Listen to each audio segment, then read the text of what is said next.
Alright guys, TacticalRab back again today. Hope you're all doing well and enjoying your day so far. The first emergency video on this channel in quite some time, but we have to talk about exactly what is going on with the New York subliners. A few days ago, the Minnesota Rokkr came out and said they would be conducting trials with their starting team. New York have done exactly the same thing. Two of the players you certainly wouldn't expect to get benched, currently not playing in the roster. Very much into your thoughts in the comment section below. Hit the like button if you enjoyed the video. Subscribe if you're new as always, I would greatly appreciate it. Really upset the channel, all that good stuff. Thank you very much indeed for doing that. Before we get into the roster stuff, just wanted to mention this because I've certainly seen some crazy wallbangs these last few days. This is one example here on Berlin. Kind of a crazy spot actually over towards that B bomb site. Gets a nice little two-piece as well, your boy Milo. But I mean, yeah, wow, sees the name. This is the thing that's really annoying. That the name just comes up through the wall right here, and then he just sees Terry Yogurt, Mr. Terry Yogurt, and gets absolutely creamed. So, you know, that's pretty tough, but honestly, I don't really understand how these maps work sometimes. You can shoot straight through these walls. There's a fair few issues that have come out as a result of this one, of course, so far. We've seen a few spots on Berlin already. The Shotsy one that he used to win the major against FaZe, that of course has been pretty famous, but more seemingly getting discovered all the time. Plenty of roster stuff though to discuss, because of course, many questions going into the Pro-Am Classic and the Major 3 qualifiers. What's even going on, for example, with Los Angeles Guerrillas? What are they going to do with Spart? The Volk is seemingly gone right now, so yeah, Spart's, I don't know, he's probably not going to be gone immediately. If Gunless is back to full health though, what does it mean for him? Is he going to go elsewhere? Is Spart going to stay? If the team falls off, does Gunless come back? So many questions what LG are going to try and do. No real update from their side, as we've kind of really seen no update from the CDL front or Pro-Am Classic and all these other things that we hoped we'd have some sort of information on at this point. But some organisations certainly have been giving updates on what they decide to do with their roster, because many have said Minnesota Rokkr certainly need to make some sort of change. Even the New York subliners, they looked better coming into, of course, the final part of Stage 2, but still, they're 11th in the league right now. They have like, what, 40 points, which is way behind to even qualify for champs right now. Guy like Crimsix, he doesn't want to be sitting there not qualified for champs, right? They already made a major change. Clayster's gone.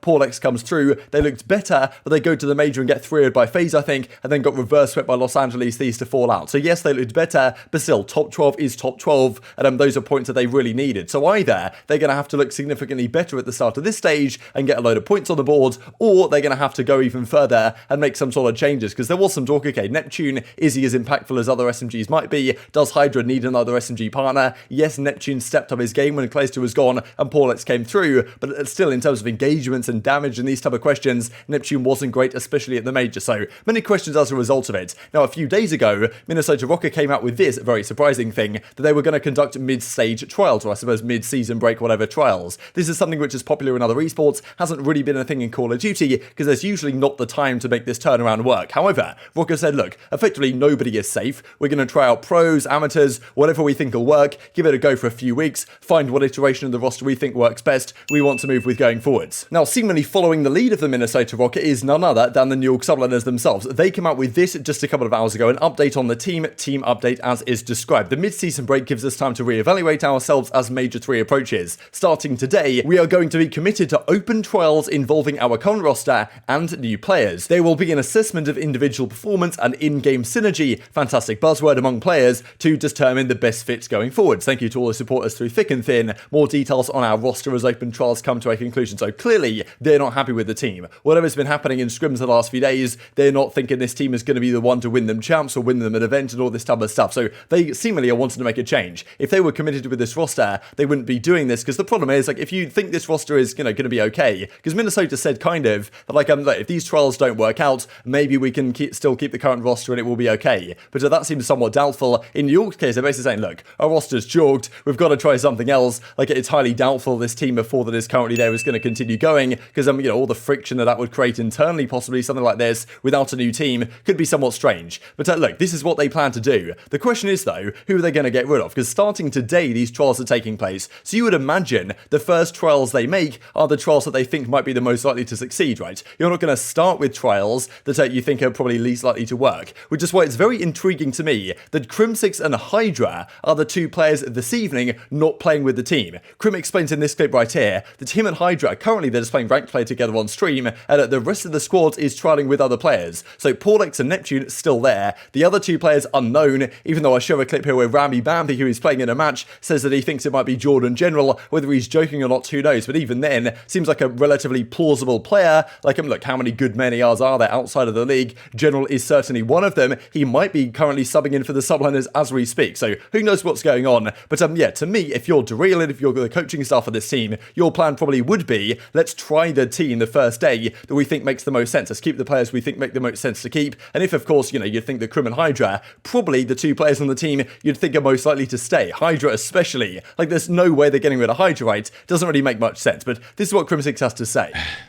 Yeah, dude, I look at the chat and I read a question. No, I'm gonna just get it out of the way. They are scrimming today.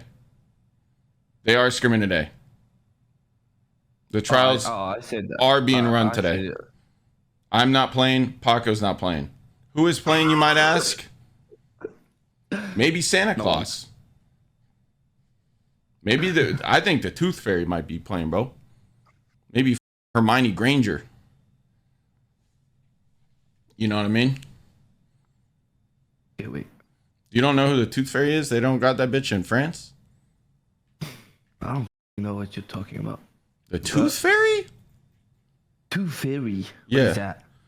Like when you lose a tooth when you're a kid, you put the tooth under your pillow and oh yeah. And a dollar magically appears? Stubby. Oh, yeah. Oh my god. There we go. Yo, Crim, I don't know if HyDra told you, but I heard Jordan General's taking your spot. Bro. No shot, I just choked that. Yo, Ramby. Bro. Yo, Ramby, Yeah. honestly, bro, I don't even know how to reply to that. Yo, no, but yo, how... Next round, I'll get him. Next round, I'll get him. So Crimsix seems kind of surprised, confused about it. I don't know. He doesn't seem overly concerned in a way. Like, I'm sure he's going to be back in the team in the coming days. They're going to do some trials, right? As with the Minnesota Rokkr, nobody seems to be safe. But yeah, to me, a strange one that the first decision these guys are seemingly making on the New York side is get rid of Crim, get rid of HyDra, see how the team works without them. And maybe that's the plan, right? See if the team can actually do anything without Crim as the IGL, I guess main AR. See if the team can do anything without HyDra, and maybe bring him back in. Of course, last year we talked about the communication issues that HyDra might have. Of course, Drill's there now, the guy who kind of helped him speak English and get involved in the pro scene anyway, and Drill's now their head coach, so would be a very strange decision if HyDra is gone. Crimsix being gone as well would be a massive surprise. I really felt like this team with Crim and HyDra, they seem to get along pretty well, should probably be the way to go for this team going forwards. Like, it seems to be the one that started to have some success when Paul-X was brought into the roster, and maybe they will end up with a situation where, like, you know, it's Crim and HyDra +2 or whatever they decide to do with the rest of the team. Who also are they trialing, right? Like, who is there instead of HyDra you can actually give a go? Of course, I mean, right now with Minnesota Rokkr, they're doing some trials. Maybe what New York are doing is they're saying, okay, perfect, Minnesota are doing trials, so while those guys, Standy or whoever, aren't playing, let's try them out into our system while they're sitting there on the bench when they're not subbing in for their team or whatever the case might be. And with these trials going on simultaneously, they might find a potential even trade arrangement that might work between the two squads. Who knows what's going on? I'm sure there's going to be lots of rumor and discussion on this over the coming days, but yeah, with two trials for teams going on simultaneously, you'd imagine there could be some potential here for, well, lots of players to either switch around or even some trades between the rosters. But yeah, Crim seems kind of surprised the fact that HyDra is not currently subbing in with him. They don't seem incredibly like shocked or, you know, gutted or whatever at this situation. I'm sure they think that they're going to still play in the coming days in these trials, as I'm sure they will, and maybe still be the players that the team wants to go with. But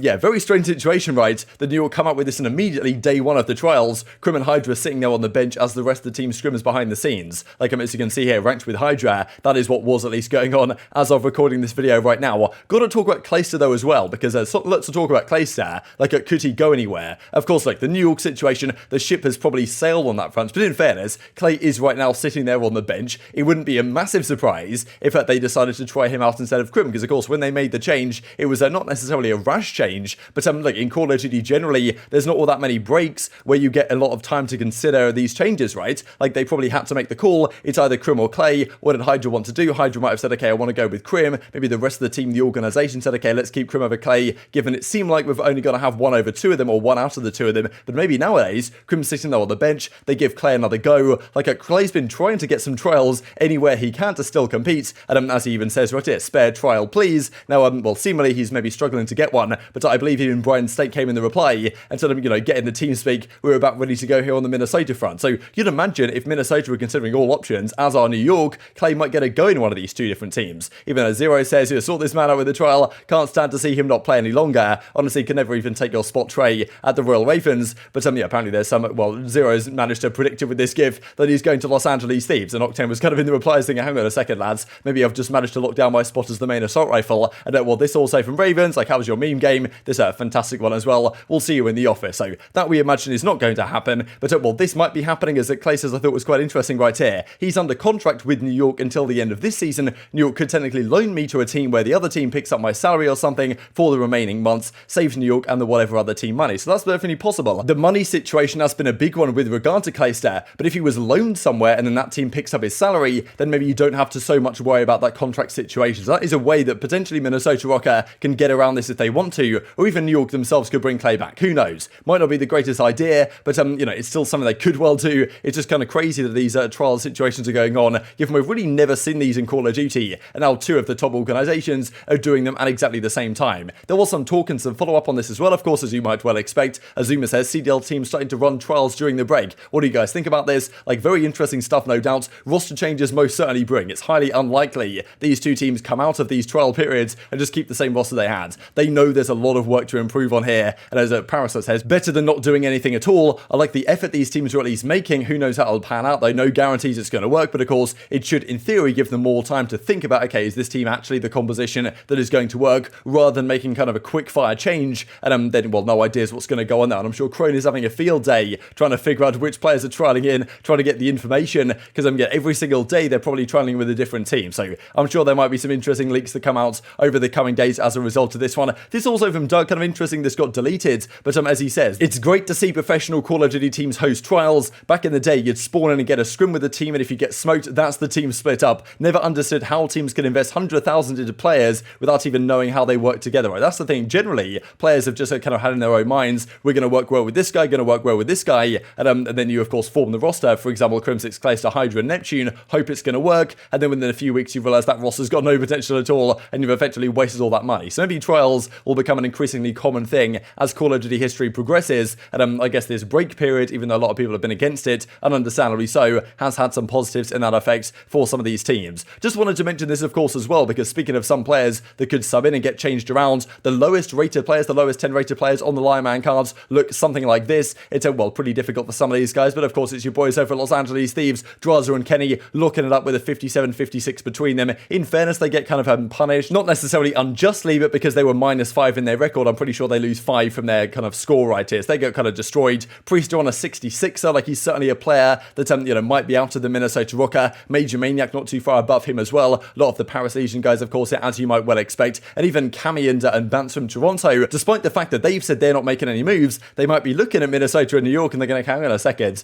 maybe doing these trials while other players from these teams might be on the market and potential, like, maybe it's a decent idea to give it a go, and especially because they've got a pretty stacked sub bench now with Tactical, Scrappy, and Hicksy as well. So very interesting stuff. These are, of course, on the other side, the top 10 players that you would imagine aren't going anywhere. But of course, well, HyDra's sitting here at a 91 overall, but yet today, he's not screwing with New York, right? So what are they thinking? It's very tough to say. I guess we'll get some of the internals at some point or another. Maybe one of their new No Pressure, whatever it's called, documentaries might come out and detail what's going on behind the scenes here at some point or another. Impressive, really, that 3 of the Opta guys are here. Shotzzy with a 98, Dashy's Scum as well, making the top 10. Only Simp from FaZe is the only FaZe player here. 3 players from the Los Angeles Guerrillas. Of course, they get boosted by their great result in the major, but understandably so, I think. Spart as the MVP drops a 96. Beautiful, color card that Lionman makes here for the MVP of the event. And you're also Asim and Sasha making an unfair play to Zinni as well, and also TJ, right? Maybe one of the more underrated players so far this season. TJ being very solid for Boston, and obviously is doing great work for the team to put up results that they currently are. But very much intrigued to your thoughts and all this stuff in the comment section below. Hope you guys enjoyed the video. If you did enjoy it, hit on the like button, tells the YouTube gods this is a good video, and I was like, you should see it as well, and help grow the competitive Call of Duty community. Thank you for watching as always, take care of yourselves,